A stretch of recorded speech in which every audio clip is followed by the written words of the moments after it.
Welcome to another episode of the Edufuturists podcast. Not just any episode. This is one of our reviews. It's review number 15, I think, something like that. I don't know. Something like that. It's one of the numbers. I probably should know that. I probably should have checked that before we went there. Review number 600.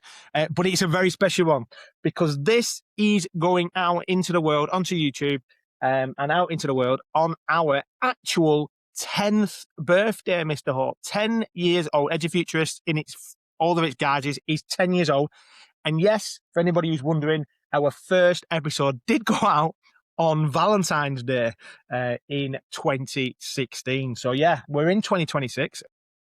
We don't always do this, but we recorded this in the week leading up to the 14th of February, Valentine's Day. Steve, 10 years, my friend. It's mad, isn't it? 10 years. Yeah. 10 years. And yeah, happy Valentine's Day, Ben. Yeah, love you, mate. I know, I can't believe it's been 10 years. It's absolutely madness. And you look back and you then think, oh, because we always say, oh, we've got 300 and so episodes. But really, remember we did the radio for a period during that time and we put the content out for that.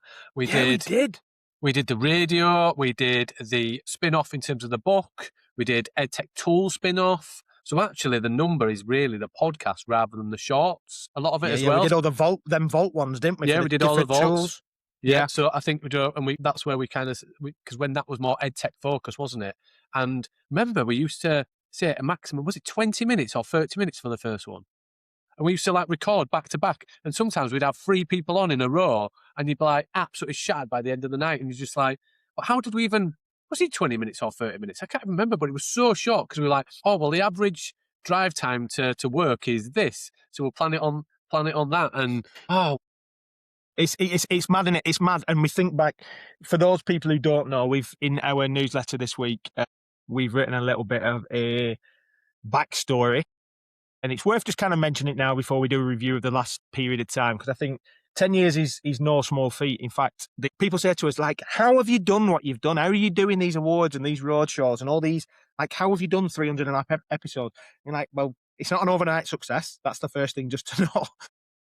The overnight success that took 10 years is what I wrote recently, because 10 years of graft, of evenings and weekends and finding slots to do an interview and then going and doing loads of stuff for free and still doing loads of stuff for free. Realistically, it's a passion project for both of us, isn't it, Steve? We've loved this. We've said multiple times on the podcast that this has been our CPD, and we've grown as speakers, as leaders, as educators, as dads, from learning from these people from all around the world who are helping us to think differently and to plan what the future of education looks like. But really interestingly, the first podcast went out in 2016. And for those of you who remember and have been with us since the beginning, that was me and Dan. Started in Dan's little dining table in Bury. We were first recording, and we were the EduTech project in the studio with the EduTech project. That's how it all started. And 2018 we had our first in-person gathering where we first encountered the legend that is Mr. Steve Hope, and he came with a much longer beard then and a much higher hair quiff. In fact, if you want to see some pictures, they're going to start going out on the socials. Pictures of all of us, by the way, not just Steve and his big quiff. But yeah, in 2018, and then officially after Bet 2019, I was looking at it back the other day. Steve joined us, and obviously since then it's been. And then what was it? 3 years ago, it became just me and you, Steve, and Dan flew the nest, and he's flying all around the world doing the cool stuff that he's doing as the AI educator. But yeah, it's 10 years, my friend. 10 years. Well, I've lost my hair. I hate moving, and I've moved 2 or 3 times in that period. I've had the kids. Yeah. Your kids have started to grow up. Life has changed significantly in terms of work for both of us and all those kind of things. But what's remained true is the podcast is a massive passion project. We love doing the podcast. We love having the conversations. It is just so joyful. And for so many of those podcasts, I'm not going to say which ones are our favourites, which ones we didn't like as much, because that's just unprofessional. And we are so professional, Ben, if anybody's seen that you look back now and you just think, we have had the pleasure and the honour of interviewing some ridiculously influential, but also kind, light-hearted and fun people just on the podcast, like just a crazy thing. And our event has become a staple in many people's connecting calendars, where communities come together. And what's been born out of our community is lots of other communities as well, which is really, really nice. Like Joe, we are not the gatekeepers of a community that is only solely ours. Ultimately, so many people will have offshoot conversations and arrange meetings. Some schools and colleges and people that get nominated then bring their whole, and businesses bring their whole teams and have their annual nights out through that awards. Like, yes, it's an award celebrating those people laying the breadcrumbs for others to follow, but actually it's just a joyous occasion to celebrate the positivity that is still in education and the sector globally, not just the bashing of what's not going well. And I think that's why we love doing what we're doing. And we're now doing roadshows. And the interesting bit is we still do stuff for free. Absolutely. We run a very, very lean ship as an organisation. But I think this year and probably the last 18 months has been more saying no because rather than just yeses. We got into the habit of saying yes and burning ourselves out, but actually what lives that comes out of our pocket personally to get to these events and to attend stuff. And that still happens, absolutely, because we want to make a difference. But that can't be a yes to everything anymore. And we have to make sure that as this has become amazingly what it has, we have to make sure our focus and our energy is put in the places that will make the biggest impact, we believe now. Yeah, agreed. And it's it doesn't happen by accident either.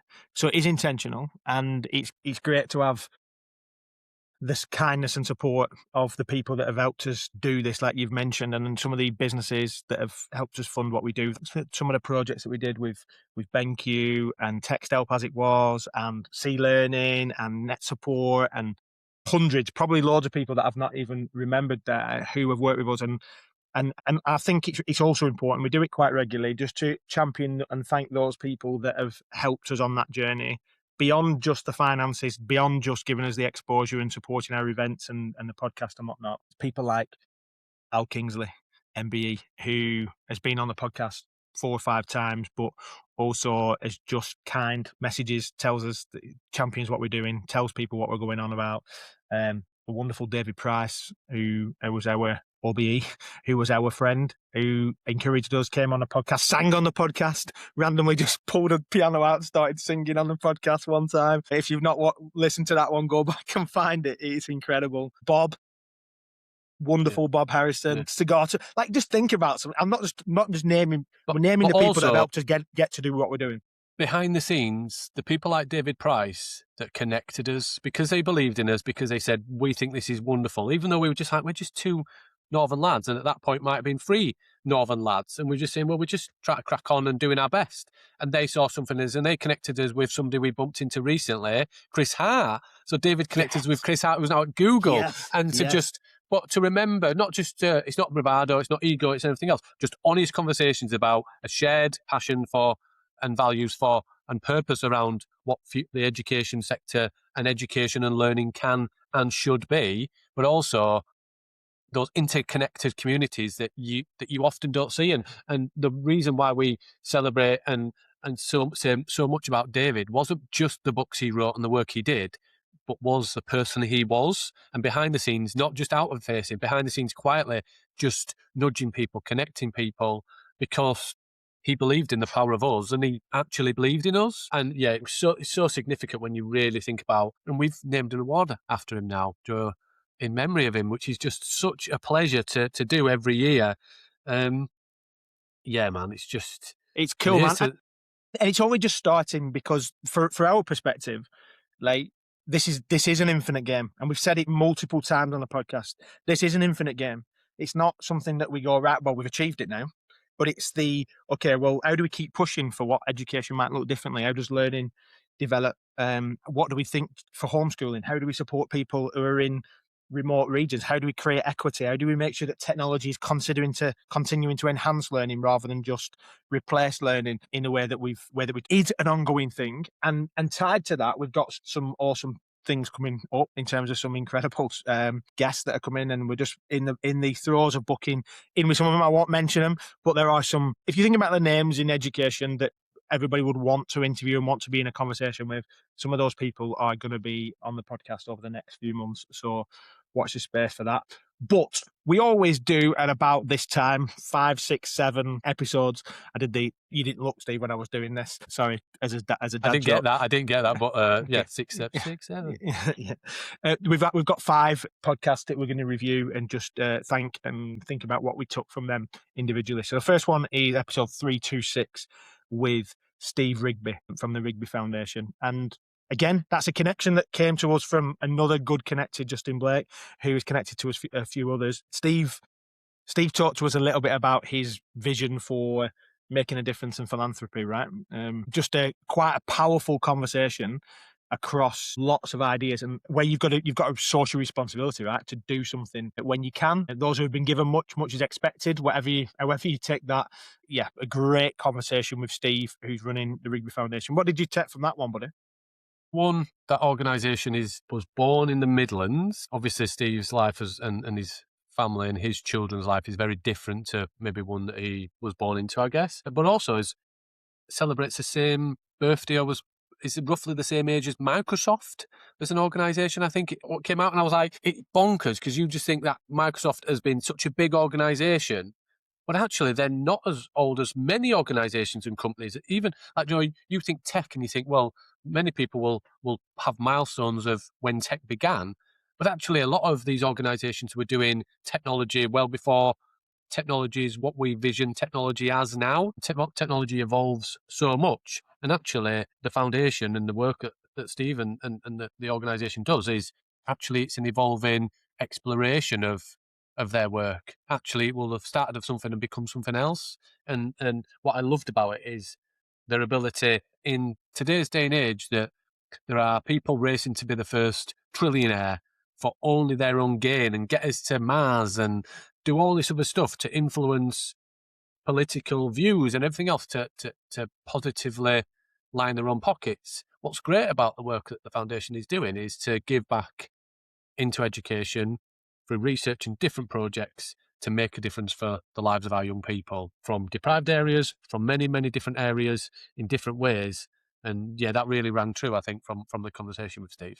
Yeah, and the justice piece that he talked about, and about how it's the right thing to do, because it's the right thing to do. And many of you who are listening to this, who are teachers or leaders in schools, colleges, universities, wherever you, like, the fact that we can do something and we've got the right to, or we've got the ability to do something, it's just the right thing to do. And sometimes the hardest thing and the right thing are the same. And I think his move into that was really important.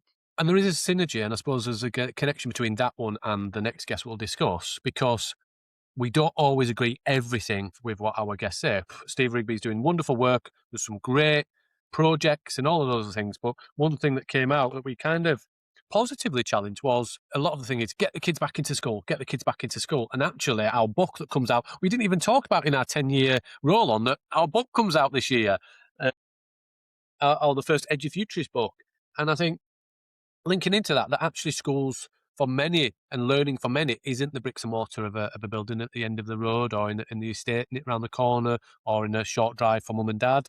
Actually, linking into Minerva and you, Vinny, that actually education will become a very different context and a very different setting, as it should. A physical school is great, but not for everybody.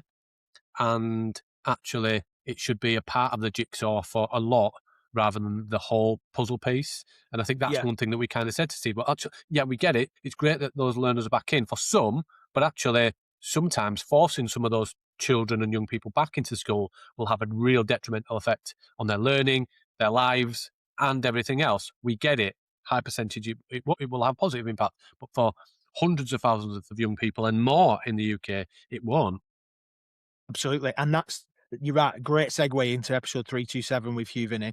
Obviously, Hugh, for those people who haven't listened to that episode yet, he founded and CEO of Minerva Virtual Academy, which is the fastest growing school in the UK. Online, it's become blended, really, hasn't it? Hybrid, in the fact that there's the meetups in person, but really fast growing. They won the Online School of the Year at our awards last year, as I mentioned.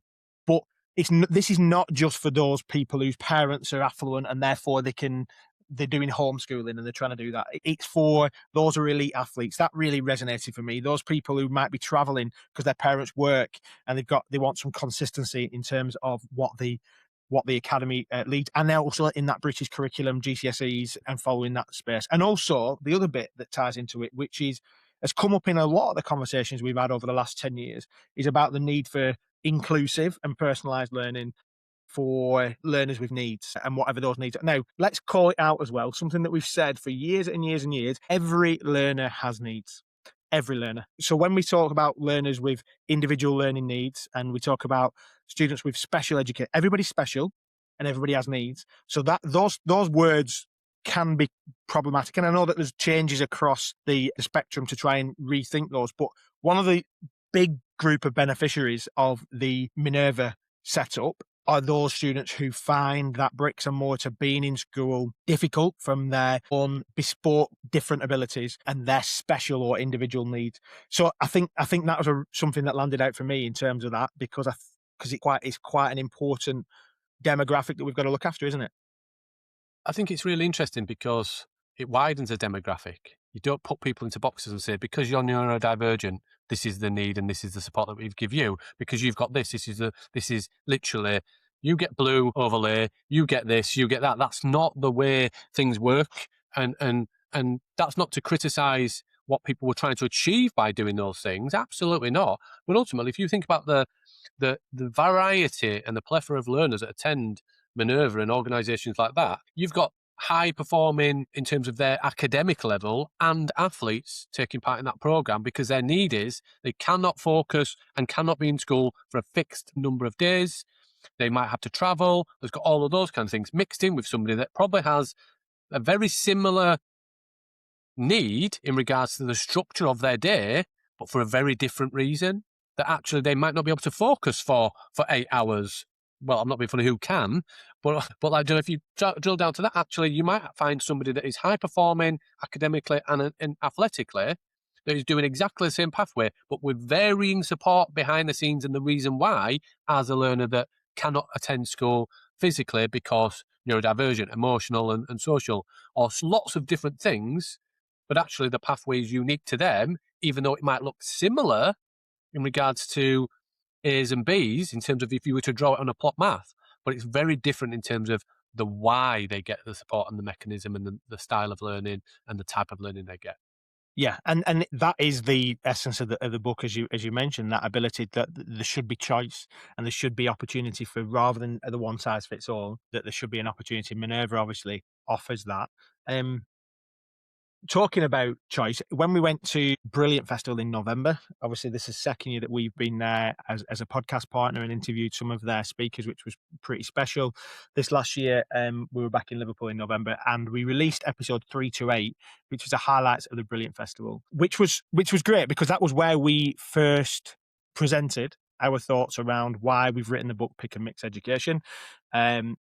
Our rationale for that, there's a bit of a presentation, and that's in that podcast. Plus, the other exciting bit is that we have we interviewed some great guests as part of that as well, didn't we? So what I took from that one, and listening back to that episode recently, I was thinking to myself, we have thought through this. It's not like I know it's not just like, oh, we've come up with an idea.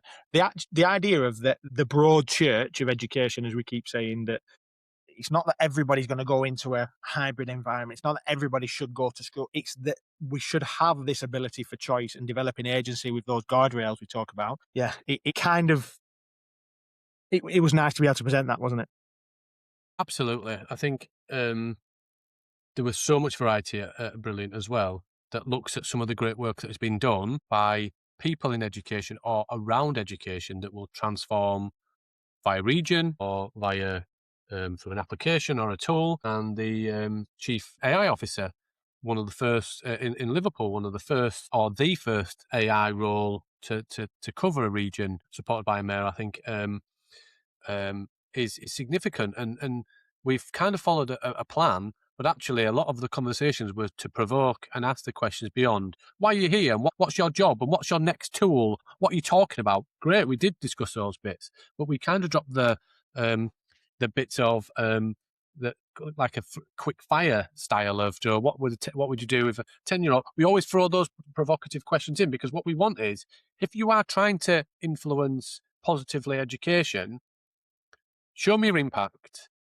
if you can, but also why are you in it, and how is your expertise helping, rather than just a problem trying to find a solution, I guess, that we find at so many of these events. Yeah, and that was quite cool in the space when we obviously there were six people that we did short interviews with. Phil Holton from Pearson, who talking about the different types of assessment models, which was enlightening, because a lot of people think of an organization like Pearson just being about exams, and they were like, no, actually, it's not the only way. Keep your eyes out on that. Obviously, you mentioned Tiffany. Andy Meyer, who we've been trying to get on the podcast for a while, from the University of Salford. We had a great conversation there about how he was developing that gamification space and the importance of that. Sarah De Freitas from Waypoint is going to be coming on the podcast later on in the year as well, for a longer conversation about what she was talking about in terms of connecting things to industry and the other bits that go with it. Paul Barros, what a great guy he was, talking about confidence and developing confidence in learners. He was cool, wasn't he, Steve? Just like a lovely man who just wanted to just share the positivity and the joy. And then Shanila Saeed from UKIE and the work that they're doing there in terms of Schoolhouse and other bits in there. So yeah, great conversation. Yeah, and we shouldn't say we have favourites, but Paul were a bit cute, weren't he? He was cool, like we.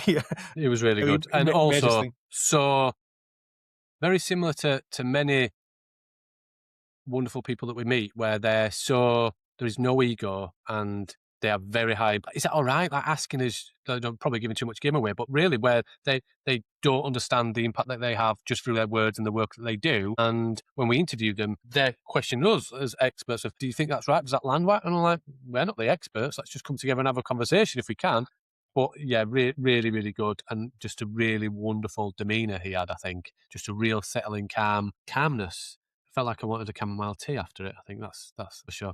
Yeah, and off the back of it, I subscribe to his newsletter and I get some like little notes and nudges and just about confidence and why it's important to develop that in young people. Just a real passion, but yeah, like that soft, gentle, just humility, I think is the word that makes it fit as well. Episode 329 then was with Julia Black. Julia wrote a book called Lights on Learning. She's a master neuro coach and does loads of work in terms of supporting parents who are supporting learning in their own homes. She home educated some of her own children, but she also talked about these three words landed for me, Matt, and I'm hoping I'm not stealing your thunder on it, but that heart set, mindset, skill set. And in education, we tend to do either skill set or knowledge set, but don't always do the stuff around mindset and heart set. Sometimes you've got a mindset where you've got some nice things on walls like be resilient and something like that, never give up. But there's the conversation about more than just growth mindsets, but that heart set and about what matters from a passion. I think I love that conversation. I think it was one of those. You actually probably said it that we could have gone on all night, but we felt like we could. And I think it's one of those conversations where it had linked into so many different conversations that we were having as a trend across the podcast, where we focus on the passing of the grade and the absorption of knowledge rather than the lights on. How do we turn the lights on? How do we keep the lights on? And how do we explain to learners what engagement actually is? Engagement isn't attendance. Engagement is something very, very different.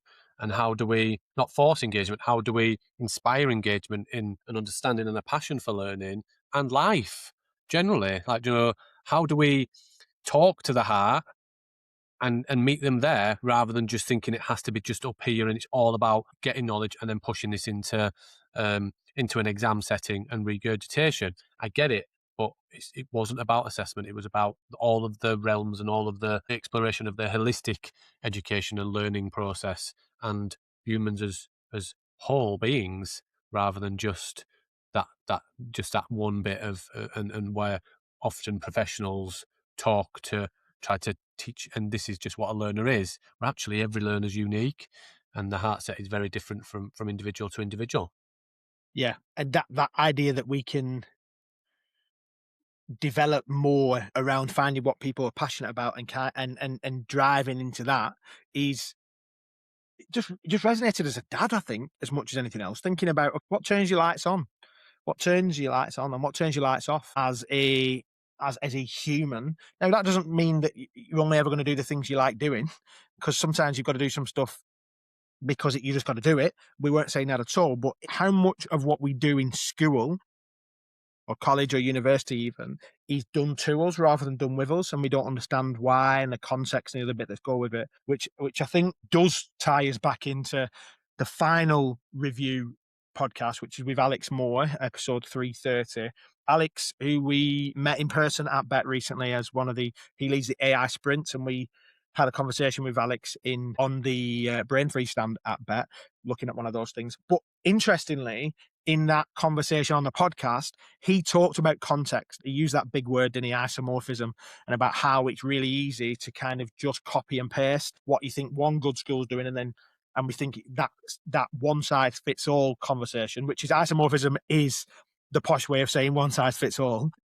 He talked about that quite a lot in terms of how do we do contextual learning, how do we do AI in that context, how do we do technology and STEM and all the other bits that sit in there, and how do we hear from students in that space to make sure that what we're doing is aligned to their passions and aligned to something, make it make sense. I reckon you're going to give the example that I was thinking about, that just made that really land as a thought piece from Alex. My mind's completely blank now. Thanks for teeing me up. You've caught my head there. Pythagoras. Yeah. But at the same point, let me just say, Joe, as a centre half, never call somebody else's header. Take the header yourself. Never call somebody else's header. I'm sure anybody that's listening to sport, don't ever go, Steve, you've got that one. I'm like, which one? So no, it's all right. But yeah, no, it's all right. I think we often talk about. I don't remember a lot. I probably do on recall, rather than thinking I don't remember anything from school. I must do. I wouldn't say I'm the most successful person, but I'm doing okay. So I must have retained some knowledge and must have learned stuff. But a lot of the stuff you just go, why did I do that? Why did I do that? Why is that so important? And it was really interesting. I think we gave the example of, why do we do Pythagoras' theorem? And said, really interesting. My son, who is a roofer, I think he said a roofer, was teaching his younger child actually how he uses Pythagoras in context in his role. We were like, great, but that's such a unique. That's probably the first time I've ever heard that been used. And I think as you look through, and I'm saying there is context for some of them, but why is it that we teach that to millions of children? Because tens or hundreds or even thousands might use it. That just seems bonkers that we fill the heads of millions just in case you become a roofer. And I'm sure there are other mechanisms and other roles that do use that. But actually, that shows and demonstrates how niche a lot of the education actually is. But we've become it a broad brush and said it's actually vital.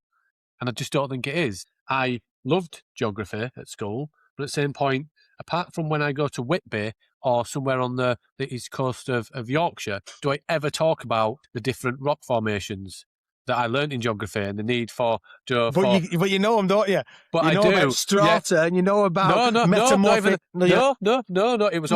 It was hard. It was basically the difference between cliff erosion and landscape erosion. So it's talk about Hornsey that has been falling into the sea for such a long period of time, for years, by like 10 metres a year or something ridiculous. And then you go up to Flamborough and it's all basically hard rock and everything else. And Amy, we went to Whitby between Christmas and New Year. She's like, why are you even talking to me about this? I could see because it's interesting. Because it's important. I could see the life drain out of her pretty quickly, mate. That is for sure. When you just go through it and you just, absolutely bonkers. But absolutely great. I don't mind pulling buttons. But other than that, honestly, I look at some things and I'm just like, I have no idea what I even was taught in school and what the context and why. Because ultimately, it's not always the thing. It's the fact that actually, and as that bit being put into context. So if you wanted to, we will teach you a little bit of a foundational level. But if you want to step into this industry, or you might have an interest in this going forward, these are the types of roles or life that you will need it. That's really difficult, I guess, because people say, well, how could you do that for every single subject? Well, don't then. Don't cover all of that stuff then, and just do it and focus it down. Maybe reduce it down, create more space in the curriculum and in education and life. That's hard, isn't it? Because everybody thinks that their subject is the most important thing in the world, right? Yeah. And I'm an RE teacher, and I think we need to do more about this. And you're a PE teacher, and say we need to do more sport. And there'll be people that are geographers and math. Well, actually, Yeah. maths is the foundation of everything. And Yeah. actually, English teachers who think that. So, but the conversation in all of this, I It's think, context. sits back down to the context of knowing the passion for those learners, and then also realizing, okay, how do we create the space? And I think we've finished this thought process of how we've been talking about this for years and years and years. I feel like a broken record sometimes when we say that there's so much stuff, we need more space. And how do we do more space and create more space? We hope that curriculum and assessment review is going to do that. It hasn't, and yet we still got hope that there could be changes. But how do we do that within our own context? I know we've got national curricula, we've got exam boards, and we've got all the other bits that go with it. But what can we do to create space that allows people to find their passion, align with that passion, and then also reflect what they need to do? So yeah, it's been a great season. Obviously, the last 10 years have been pretty special, and here's to 10 more. What comes next? But exciting, buddy. Thanks for doing it. It's been good to do it together. I think that's the important as well to understand, is that we're mates and we quite enjoy having the conversations. We don't always agree. We don't always see eye to eye and everything, but we are building something. And grateful for the people that have joined us as part of the community, as part of Wolfpack, that are championing what we do, and long may that continue. Happy Valentine's Day. We're talking about a love of learning. Happy Valentine's Day, everybody. Thanks. Speak soon. Bye bye. See you later. Bye.